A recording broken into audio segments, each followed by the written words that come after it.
Hello दोस्तों, ये आप लोग बीच एक नाच पर का चुटकुला गा रहे हैं, सुनिए।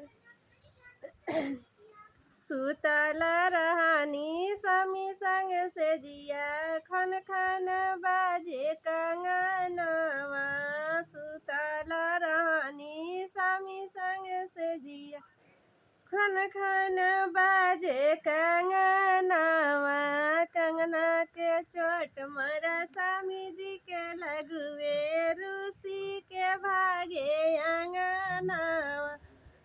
कंगना के चोट मोरा स्वामी जी के लगुए, रूसी के भागो संगनावा।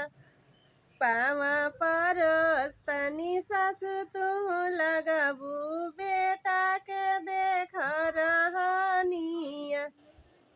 एही कुल बरनु के छुआही न देबा, नैहर के जोगावल समानवा।